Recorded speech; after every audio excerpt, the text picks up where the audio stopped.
Ikatlong Kabanata. 15 taon noon ng paghahari ni Emperador Tiberio.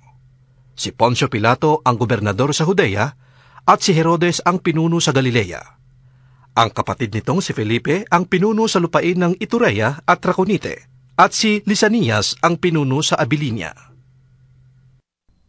Nang sina Anas at Caifás ang mga pinakapunong pari ng mga Hudyo, si Juan na anak ni Zacarias ay nakatira sa ilang. Ipinahayag ng Diyos ang kanyang salita kay Juan, kaya't nilibot niya ang mga lupain sa magkabilang panig ng Jordan.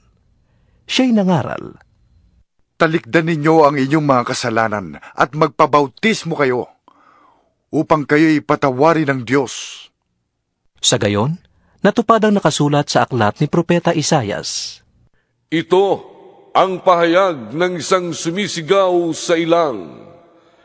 Ihanda ninyo ang daraanan ng Panginoon. Tuwirin ninyo ang kanyang mga landas. Matatambakan ang bawat lambak at matitibag ang bawat burol at bundok. Matutuwid ang daang liku-liko at mapapatag ang daang baku-bako. At makikita ng lahat ng tao ang pagliligtas ng Diyos. Maraming ang tao ang lumapit kay Juan upang magpabautismo. "Kayong lahi ng mga ulupong," sabi niya sa kanila, "sinong nagbabala sa inyo upang tumakas sa kaparusahang darating? Ipakita ninyo sa pamamagitan ng gawa na nagsisisi na kayo, at huwag ninyong ipangahas na sabihing mga anak kayo ni Abraham.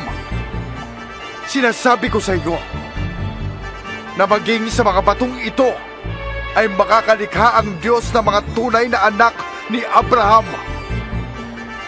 Ngayon pa'y nakaamba na ang palakol sa ugat ng mga punong kahoy. Bawat punong hindi nagkakaroon ng mabuting bunga ay puputulin at itatapon sa apoy." Tinanong siya ng mga tao, Kung ganon, ano po ang dapat namin gawin? "Kung mayroon kang 2 balabal, ibigay mo ang isa sa wala. Ganyan din ang gawin ng may pagkain." tugon niya. Dumating din ang mga maniningil ng buwis upang magpabautismo. Sila'y nagtanong sa kanya, "Guro, ano po ang dapat namin gawin?" "Huwag kayong sumingil ng higit sa dapat singilin." tugon niya. Tinanong din siya ng mga kawal, "At kami po naman, ano ang dapat namin gawin?" "Huwag kayong manghihingi kanino man sa pamamagitan ng pamimilit o ng pagpaparatang ng di totoo. Basihan kayo sa inyong sahod."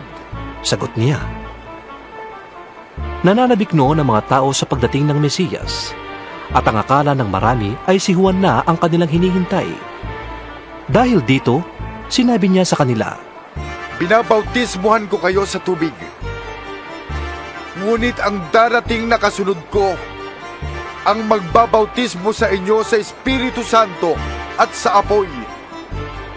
Siya'y mas makapangyarihan kaysa akin, at hindi ako karapat-dapat na magkalag man lamang ng tali ng kanyang sandalyas. Hawak na niya ang kalaykay upang linisin ang giikan, at upang tipunin ang trigo sa kanyang kamalig. Ngunit ang ipay susundugin niya sa apoy na di mamamatay kailanman." Marami pang bagay na ipinapangaral si Juan sa mga tao sa kanyang pamamahayag ng magandang balita. Si Herodes man na pinuno ng Galilea ay pinagsabihan din ni Juan dahil kinakasama niya ang kanyang hipag na si Herodias, at dahil sa iba pang kasamaang ginawa nito. Kaya ipinabilanggo ni Herodes si Juan, at ito'y nadagdag pa sa mga kasalanan ni Herodes. Nang mabautismuhan na ni Juan ang mga tao, binautismuhan din niya si Jesus. Habang nananalangin si Jesus, nabuksan ang langit at bumaba sa kanya ang Espiritu Santo sa anyong kalapati. Isang tinig mula sa langit ang narinig nila, Ikaw, minamahal ko anak, lubos kitang kinalulugdan. Magta-30 taon na si Jesus nang siya'y magsimulang mangaral. Sa palagay ng mga tao, siya'y anak ni Jose na anak ni Eli, na anak ni Matat. Si Matat ay anak ni Levi, na anak ni Melki. At si Melki naman ay anak ni Hana, na anak ni Jose. Si Jose naman ay anak ni Matatias, na anak ni Amos. Si Amos ay anak ni Nahum, na anak ni Esli. Si Esli naman ay anak ni Nagay, na anak ni Maat, na anak ni Matatias. Si Matatias ay anak ni Semei, na anak ni Hosek. Si Hosek ay anak ni Hoda, na anak ni Hoanan.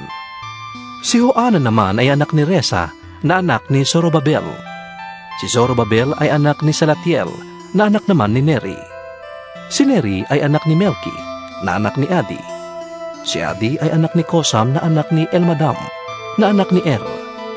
Si Er naman ay anak ni Josue, na anak ni Eliezer. Si Eliezer ay anak ni Horim, na anak ni Matat. Si Matat ay anak ni Levi, na anak ni Simeon, na anak ni Huda. Si Huda naman ay anak ni Jose. Si Jose ay anak ni Honam, na anak ni Eliakim, na anak ni Melea. Si Melea ay anak ni Mainan, na anak ni Matata. Si Matata ay anak ni Natan, na anak ni David. Si David ay anak ni Jesse, na anak ni Obed. Si Obed naman ay anak ni Boaz. Si Boaz ay anak ni Salmon, na anak ni Naason. Si Naason ay anak ni Aminadab, na anak ni Admin. Si Admin ay anak naman ni Arni, na anak ni Esrom. Si Esrom naman ay anak ni Fares. Si Fares ay anak ni Huda, na anak ni Jacob. Si Jacob ay anak ni Isaac, na anak naman ni Abraham. Si Abraham ay anak ni Tare, na anak ni Nakor. Si Nakor ay anak ni Serug, na anak ni Ragau, na anak naman ni Peleg. Si Peleg ay anak ni Heber, na anak ni Sala. Si Sala ay anak ni Kainan, na anak ni Arfaksad, na anak naman ni Sem. Si Sem ay anak ni Noe, na anak ni Lamek.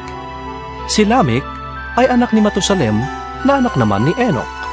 Si Enok ay anak ni Hared, na anak ni Mahalalel, na anak ni Kainan. Si Kainan ay anak ni Enos, na anak naman ni Seth. At si Seth ay anak ni Adan, na anak ng Diyos.